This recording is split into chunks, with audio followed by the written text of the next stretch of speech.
जैसे कि आपने लास्ट एपिसोड में देखा कि जियान और क्वीन मेडुसा की थोड़ी सी कहासुनी हो जाती है। इस वजह से जियान अपनी स्पीड को और भी ज्यादा फास्ट कर देता है और इसी वजह से जियान कुछ ही दिन सफर करने के बाद फाइनली जियान जीमा एम्पायर के बॉर्डर पहुंच जाता है, जिसका नाम जेन्यू पास होता है। और उसे देख के जियान बोलता है जीमा एम्पायर जियान वापस आ गया, और ये बात छोटा पैकेट सुन लेता है, जिस वजह से वो काफी ज्यादा खुश हो जाता है और बोलता है कि फाइनली हम लोग जीमा एम्पायर पहुंच गए। तभी जियान अपने साथियों से बोलता है कि अपनी स्पीड को और भी ज्यादा फास्ट कर दो। ये सुनते गिली जियान से बोलता है हम लोगों को सफर करते करते 2 महीने बीत चुके, पर मैंने आज से पहले तुम्हें इतना ज्यादा एक्साइटेड कभी नहीं देखा। तो जियान बोलता है कि एक टाइम पहले मैं यहाँ से बचते बचाते हुए भागा था क्योंकि मेरे पीछे मिस्ट्री क्लाउड्स वाले पड़े हुए थे, पर अब फाइनली वो टाइम आ चुका है कि मैं फिर से जीमा एम्पायर के अंदर एंट्री लेने वाला हूँ। पर इन 3 सालों के अंदर बहुत से लोग मुझे भूल चुके होंगे, और साथ ही जब मैंने 3 साल पहले इस जेन्यू पास को छोड़ा था तब भी ऐसा ही था और आज भी ऐसा ही है, इसमें ज्यादा कोई चेंजेस नहीं आए हैं। पर तभी जन को कुछ अजीब सा लगता है और वो सभी लोगों को रुकने के लिए बोलता है और बोलता है कि मुझे यहाँ पे कुछ गड़बड़ लग रही है। ये बात सुनती क्वीन मेडुसा बोलती है यहाँ के माहौल को देख के लगता है कि यहाँ पे कोई बड़ी फाइट हुई है। तभी हमें जेन्यू पास का सीन दिखाया जाता है जहाँ पे 2 ग्रुप आपस में फाइट कर रहे होते हैं, जहाँ पर वो एक दूसरे को मूली की तरह काटते हुए आगे बढ़ते जा रहे होते हैं। तभी हमें एक वॉरियर दिखाया जाता है जिसका नाम मैंगलिंग होता है। वो बहुत ही आसानी से जेन्यू पास के जो वॉरियर होते हैं उनको मारते हुए आगे बढ़ता जा रहा होता है। और फिर हमें जेन्यू पास का जनरल दिखाया जाता है जिसका नाम मूटाई होता है, जो की मैंगलिंग के वॉरियरों को मार रहा होता है। तभी मूटाई के ऊपर चारों तरफ से लोग हमला कर देते हैं, इस वजह से मूटाई सभी को एक बार भी पीछे ढकेल देते हैं। मैंगलिंग तुम्हारी इतनी ज्यादा हिम्मत कैसे बढ़ गई जो तुमने हमारे ऊपर हमला कर दिया, और तुम्हारी इस हरकत के बारे में जब कैपिटल में पता चलेगा तो वो तुम्हें और तुम्हारी फैमिली को बिल्कुल भी नहीं छोड़ेंगे, वो तुम्हें तबाह कर डालेंगे। तो ये सुनते मैंगलिंग बोलता है तो मुझे ये फालतू की धमकी देना बंद करो, क्योंकि मैं किसी के बाप से नहीं डरता हूँ, क्योंकि जो मेरी मदद कर रहा है वो बहुत ही ज्यादा पावरफुल है। और इसलिए मैं तुम्हें फ्री में एक सलाह देना चाहता हूँ कि चुपचाप से तुम अपना मिलिट्री सिंबल मुझे दे दो, वरना तुम्हें मारकर इसी सिटी के अंदर दफना दिया जाएगा। ये सुनते मूटाई थोड़ा सा हंसने लगते और बोलते हैं साले तेरी इतनी औकात है जो तू मुझे मार पाए, क्योंकि तू अभी सिर्फ डाउलिंग की पीक पर है। तो ये सुनते मैंगलिंग बोलता है तुम्हें अपनी पावर पे इतना ज्यादा घमंड नहीं होना चाहिए, क्योंकि तुम अभी अभी डाउएंग पे आए हो। और फिर जोर से चिल्लाता है एल्डर यूनफेंग प्लीज प्रकट होइए, मेरी मदद करिए। ये सुनते वहां पे मिस्टी क्लाउड्स के वॉरियर आने लगते, चारों तरफ से उस पैलेस को घेर लेते हैं, और तभी उनके बीच में आ जाता है यूनफेंग। और जब मूटाई देखते तो मूटाई काफी ज्यादा शॉक हो जाते और बोलते कि एल्डर यूनफेंग मिस्टी क्लाउड्स का। तभी यूनफेंग भी थोड़ा सा स्वाइग मारता है और जमीन पे आ जाता है और आगे बढ़ते हुए बोलता है जनरल मूटाई तुम्हारा जो मूव क्लैन है वो टॉप क्लैनों में से एक है, और अगर तुम अपने क्लैन को और भी ज्यादा आगे ले जाना चाहते हो तो तुम हमारे मिस्टी क्लाउड्स के साथ जुड़ जाओ, और अगर आज तुम हमारा साथ नहीं देते तो तुम्हें आज मार दिया जाएगा, और फिर उसके बाद तुम्हारे क्लैन की बारी, तुम्हारे क्लैन को भी तबाह कर दिया जाएगा। तो मूटाई बोलते कि जो तुम कर रहे हो वो एक राजद्रोह है, और मैं जनरल मूटाई भले ही तुम्हारे सामने इतना ज्यादा पावरफुल नहीं हूँ, पर मैं किसी भी कीमत पे तुम्हारे सामने सर नहीं झुकाऊंगा, क्योंकि मैं सर कटा सकता हूँ, सर झुका नहीं सकता। क्योंकि आज मैं मारा जाता तो गर्व से बोल सकता हूँ कि मैं अपने देश के लिए मरा हूँ। और फिर अपने वॉरियर से बोलते कि आज हम सभी लोग यहाँ पे मर जाएंगे पर अपना मिस्टी क्लाउड्स के सामने सर नहीं झुकाएंगे, ना ही इतनी आसानी से अपना जेन्यू पास देंगे। ये सुनते यूनफेंग बोलता है साले बेवकूफो, तुम्हारे अंदर बहुत ज्यादा देश प्रेम भरा हुआ है ना, आज मैं उसको पूरी तरीके से खत्म कर दूंगा। अब दोनों पार्टी एक दूसरे के सामने अपने हथियार निकाले खड़ी होती, तभी एक हंसी आती है जैसे सुनते सभी के सभी शॉक हो जाते, और वो बोलती है मैंने इन 3 सालों के लिए जीमा एम्पायर को क्या छोड़ा, इस मिस्टी क्लाउड्स ने तो आतंक रखना स्टार्ट कर दिया, पर अब इन लोगों की औकात दिखाने का टाइम आ चुका है। और फिर आसमान के बादल चढ़ते और फिर हमें आसमान में दिखाया जाता है जियान, और इसके साथ खड़ी होती है उसकी सेना। तो इस सारे में मूलिंग यूनफेंग से बोलता है ये सभी लोग जीमा एम्पायर के नहीं लग रहे, क्योंकि इन्हें कभी भी जीमा एम्पायर के अंदर नहीं देखा गया है, पर ये लोग काफी ज्यादा पावरफुल है, इस वजह से मिस्टी क्लाउड्स के बारे में कुछ भी बोल सकते हैं। और मूटा भी शौक भरी नजरों से देखकर बोलता है अरे डाउवेंग डाउवांग डाउजोंग, इतने खतरनाक लोगों का समूह यहाँ पर क्या कर रहा है, और ये लोग कौन है। तभी यूनफेंग आगे आता है और बोलता है मैं नहीं जानता कि आप सभी लोग कौन है, लेकिन मैं एक एल्डर हूँ मिस्टी क्लाउड्स का, और मेरा नाम यूनफेंग है, और हमारे जो क्लैन लीडर है उनका नाम है यूनसेन, और मुझे इस बात का कोई भी आइडिया नहीं कि आप यूनसेन के बारे में जानते हो कि नहीं जानते हो। तो जियान बोलता है कि हाँ मैं यूनसेन के बारे में बहुत ही अच्छे से जानता हूँ। और फिर जियान और उसकी पूरी गैंग आके जमीन पे लैंड करती है, जिस वजह से वहाँ चारों तरफ धूल ही धूल हो जाती है। तभी धूल चढ़ती है और यूनफेंग देखता है और बोलता है मुझे ये लड़का कुछ जाना पहचाना सा क्यों लग रहा है, साथ ही ये औरत भी। तभी यूनफेंग की नजर हैवी रूलर शॉट के ऊपर पड़ती है, जिस वजह से उसकी आंखें फटी की फटी रह जाती है, और वो फ्लैशबैक के अंदर चला जाता है जहाँ पे जियान और क्वीन मेडुसा मिस्टी क्लाउड्स के ऊपर हमला करने आए थे, और फिर जियान ने मिस्टी क्लाउड्स के साथ जो फाइट करी थी उसे वो सब कुछ याद आ जाता है, और वो जोर से बोलता है कि तुम तो जियान हो, तुम अभी भी जिंदा हो, तुम अभी तक कैसे नहीं मरे हो। और ये सुनते सभी लोग एकदम से शॉक हो जाते हैं। तभी जियान बोलता है वो बुढ़ा कुत्ता यूनसेन अभी तक जिंदा है तो फिर मैं कैसे मर सकता हूँ। और वहीं पे जो मूटाई थे वो भी काफी ज्यादा शॉक थे। तभी वो जियान को पुकार देते तो जियान पीछे मुड़ता है और मूटाई के सामने आता है, और जब वो मूटाई के पास जाने लगता है तो मूटाई थोड़ा सा डर जाता है। तो जियान बोलता है कि मूटाई आपको डरने की कोई भी जरूरत नहीं है, क्योंकि आज से 3 साल पहले आपने जो मेरी मदद की थी ना उसको मैं कभी भी नहीं भूलूंगा। और फिर जियान मूटाई को ग्रीट करता है और उन्हें थैंक यू बोलता है। तभी मूटाई भी पुराने फ्लैशबैक में चले जाते हैं, जब जियान जीमा एम्पायर छोड़ को जा रहा होता है तब जियान ने मूटाई से बोला था कम से कम 2 साल या ज्यादा से ज्यादा 5 साल बाद जियान फिर से वापस आएगा जीमा एम्पायर, और आज जो आप मेरी मदद कर रहे हो इसे जियान हमेशा याद रखेगा और फ्यूचर में आपकी मदद जरूर करेगा जियान। तभी मूटाई भी फ्लैशबैक से बाहर आ जाती है और जियान से एक्साइटमेंट में बोलते कि जियान तुम सच में वापस आ गए। तभी यूनफेन बोलता है मिस्टी क्लाउड से के वॉरियर हो, मैं तुम्हारा एंड, तुम्हें आदेश देता हूँ कि इस जियान को मार डालो। ये सुनकर मिस्टी क्लाउड से के जो वॉरियर होते हैं वो हमला कर देते जियान के ऊपर। ये देख के जियान एक स्माइल देखता है और तभी जियान के जो वॉरियर होते हैं वो आ जाते और वो उन सभी वॉरियर के ऊपर हमला कर देते हैं। और जियान के जो वॉरियर थे वो काफी ज्यादा पावरफुल होते हैं, इस वजह से वो मिस्टी क्लाउड से के वॉरियर को बहुत ही आसानी से मार देते हैं और उस पैलेस को चारों तरफ से घेर लेते हैं। और उनको देखकर जो मैंगलिंग के वॉरियर होते हैं वो काफी ज्यादा डर जाते हैं, साथ ही मैंगलिंग और यूनफेंग भी काफी ज्यादा डर जाती है। और वहीं पे जो मुटाई तो वो सॉफ्टवेयर नजरों से उनको देखने में लगा हुआ था और बोलता कि इतने सारे डाउनिंग लेवल के पीक के वॉरियर, और साथ ही उसके साथ जो सुपर पावर्स खड़े हुए वो तो बिल्कुल कोई भी एक्शन ले ही नहीं रहे हैं। इन 3 सालों के अंदर इस लड़के ने जो पावर को अचीव किया उसे सोचना भी काफी ज्यादा मुश्किल है। और वहीं पे जब उन लोगों को मारने के लिए आगे बढ़ ही रहा होता तभी मैंगलिंग एक सिग्नल बम को वायर निकालता है और उसे आसमान में फोड़ देता है। अब ये देखिए जो हमारा छोटा पैकेट होता है वो थोड़ा सा शॉक हो जाता है और बोलता है ये क्या चीज है। पर तभी एक सेना की चलने की आवाज आती है जिस वजह से वहाँ का माहौल थोड़ा सा बिगड़ने लगता है। तभी मुटाई गुस्से से बोलते कि मैंगलिंग तेरी इतनी ज्यादा हिम्मत हुई, तूने एक सेना बना के यहाँ पे खड़ी कर दी, साले गद्दार। तो मैंगलिंग हंसते हुए बोलता है मैं पहले से हर चीज के लिए तैयार था और लड़के तुझे क्या लगा तेरे आने से यहाँ की जो सिचुएशन है वो चेंज हो जाएगी, पर अब तू आ चुका है तो तू भी यहाँ से बच के नहीं जा सकता है। अब ये सब सुन के जियान एक स्माइल देता है और फिर जियान की ग्राफिक दिखाई जाती है जहाँ पर खड़ा हुआ होता है गीली और वो अपने वॉरियर से बोलता है कि चलो गाइस आ जाओ। ये सुनकर आसमान से काफी सारे वॉरियर गीली के पीछे आने लगते हैं और जो मैंगलिंग था वो एकदम फुल चौड़ में होता है और यूनफेंग से बोलता है कि यूनफेंग सर आप बिल्कुल भी टेंशन मत लो, हमारी सेना की वजह से पूरी धरती हिलने लगी है। पर तभी अचानक से पैलेस के बाहर से लड़ने की आवाज आने लगती है, लगे तेरी लगे तेरी लगे तेरी लगे तेरी।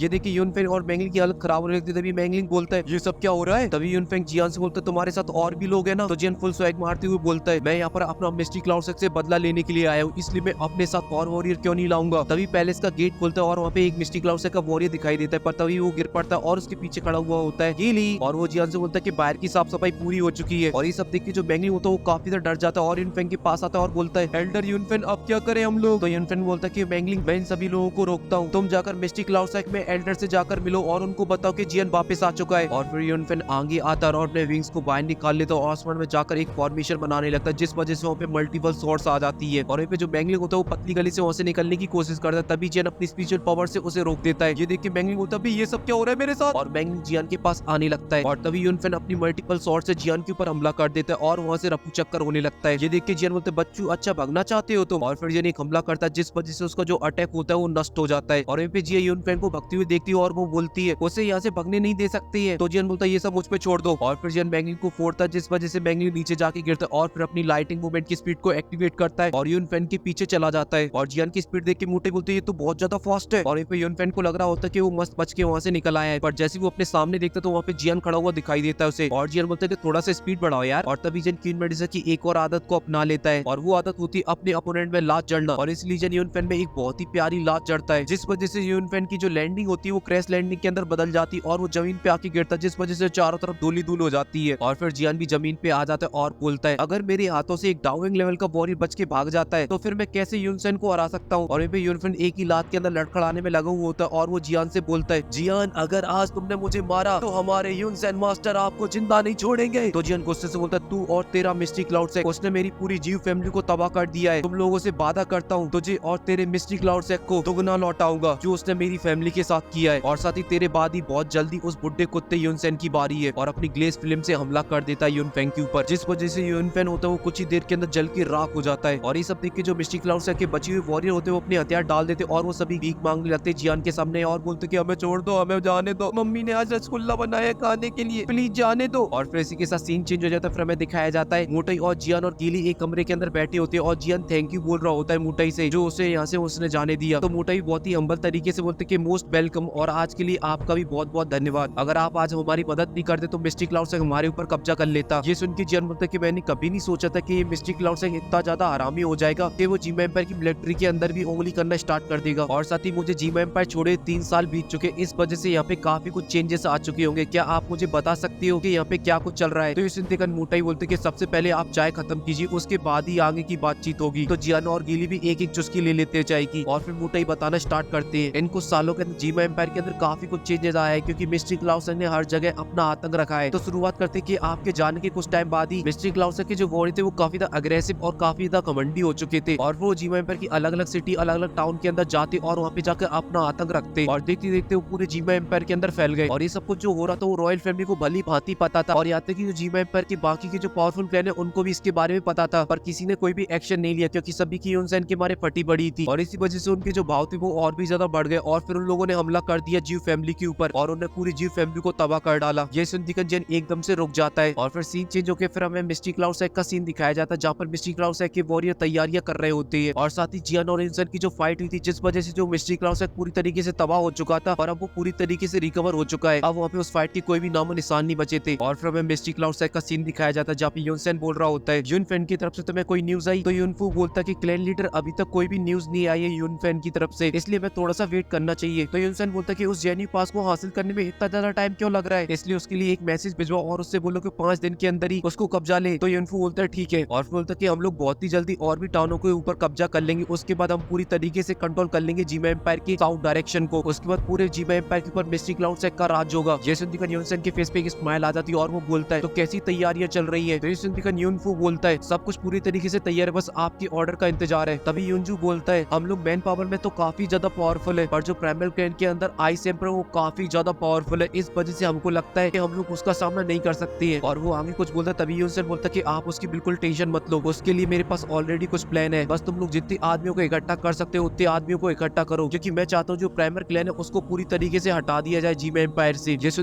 बोलते ठीक है मास्टर और फिर यूनसेन एक कातिलाना स्माइल देता है और फिर सीन शिफ्ट होकर जियान के पास आ जाता है जहाँ पर जियान मोटाई से प्राइमर क्लैन के बारे में पूछ रहा होता है। तो मोटाई बोलते कि अब प्राइमर क्लैन काफी ज्यादा पावरफुल हो चुका है जब से तांगसेन ने उसे छोड़कर याफी को दिया है और याफी को प्राइमर क्लैन का लीडर बने हुए 2 साल हो चुके हैं और इन 2 सालों में जो प्राइमर क्लैन है वो काफी ज्यादा पावरफुल हो चुका है, आपको टॉप 3 जीमा एम्पायर के क्लैनों के अंदर आता है। ये सुनकर जियान बोलता है कि मैंने कभी नहीं सोचा था कि याफी प्राइमर क्लैन की एक दिन लीडर बन जाएगी और फिर जियान पुराने फ्लैशबैक में चला जाता है जहाँ पे जियान ने याफी से बोला था कि वो एक दिन जरूर वापस लौटेगा और याफी ने जो मदद की थी उसके लिए जियान एक प्यार की झप्पी दे देता है याफी को। तभी गीली मोटाई से बोलता है मैंने सुना जो मिस्टी क्लाउड सेक है अब उसका जो लीडर है वो यूनसेन है और उससे पहले जो क्लैन लीडर यूनियन थी उनके साथ क्या हुआ, वो कहाँ पर गई? तो मोटाई बोलते कि जियान की जान के तुरंत बाद ही जो क्लैन लीडर यूनियन थी उनको पोजीशन से हटा दिया गया और ये बात सुनकर जियान की एकदम से हवा बदलने लगती है और वो काफी ज्यादा टेंशन में आने लगता है। पर तभी गीली जियान से बोलता है भाई क्या हुआ? और बोलता है कि बस मैं तो ये सोच रहा था कि ये मिस्टी क्लाउड सेक कितना ज्यादा हरामी हो गया है और मैंने कभी नहीं सोचा था कि ऐसा कुछ होगा। तभी मोटाई बोलते कि हाँ ये मिस्टी क्लाउड सेक बहुत ही ज्यादा खतरनाक हो चुका है और इन सभी मिस्टी क्लाउड सेक की हरकतों को देख के लगता है कि वो बहुत ही जल्दी जीमा एम्पायर के टॉप क्लैन के ऊपर हमला करेगा और उनको कब्जा लेगा। और यहाँ तक कि मैंने न्यूज सुनी जो मिस्टी क्लाउड सेक है वो बहुत ही जल्दी प्राइमर क्लैन के ऊपर हमला करने वाला है, क्योंकि जो प्राइमर क्लैन है क्योंकि उसने जीव फैमिली की बची हुई लोगों की मदद की है और उसे अपने साथ छुपा रखा है, क्योंकि जीव फैमिली के ऊपर जब हमला हुआ था तब वो उनकी मदद करने के लिए वहाँ पे आइस एम्पर आया था और आइस एम्पर प्राइमर क्लैन के साथ है। ये सब सुन के जन एकदम से खड़ा हो जाता है और बोलता है कि अब हमें यहाँ से जल्द आना होगा और हमें कैपिटल पहुंचना होगा और थैंक यू सो मच मोटाई जो आपने मुझे इतनी सारी इन्फॉर्मेशन दी और इसलिए फ्यूचर में आपको कभी भी मेरी जरूरत पड़ती तो आप मेरे पास कभी भी आ सकते हो। तो मोटाई भी जियान को अलविदा बोलते और बोलते कि जियान तुम अपना ख्याल रखना कैपिटल के अंदर और फिर जियान भी उनको लास्ट टाइम ग्रीट करता और अपने विंग्स निकालता और वहां से चला जाता है। तो पीछे से मोटाई बोलते कि अब बहुत कुछ चेंज आने वाला है जीमा एम्पायर के अंदर और फिर सीन चेंज जो कि मिस्टी क्लाउड सेक के ऊपर आ जाता है जहाँ पे काफी ज्यादा भगदड़ मची हुई होती है, सभी वॉरी यहाँ भग रहे होती है और वहीं पे एक कमरे के अंदर यूनियन बैठी होती है और वो भी ये आवाजें सुन रही होती है और ये सब सुन के उसे काफी ज्यादा बुरा लगता है और बोलती कि मास्टर आप किस रास्ते जा रहे हो और फिर अपनी मुट्ठी खोलती और उसके हाथ में वो टुकड़ा होता है जब जियान ने उसके कपड़े चेंज किए थे, जिसे देख के वो काफी ज्यादा उदास हो जाती और बोलती जियान तुम कभी वापस मत लौटना। और इसी के साथ ये एपिसोड यहीं पे खत्म हो जाता है। अगर आपको ये वीडियो पसंद आई तो प्लीज वीडियो को लाइक करें, चैनल को सब्सक्राइब कर दे और मैं मिलूंगा आपसे नेक्स्ट वीडियो में, तब तक के लिए बाय।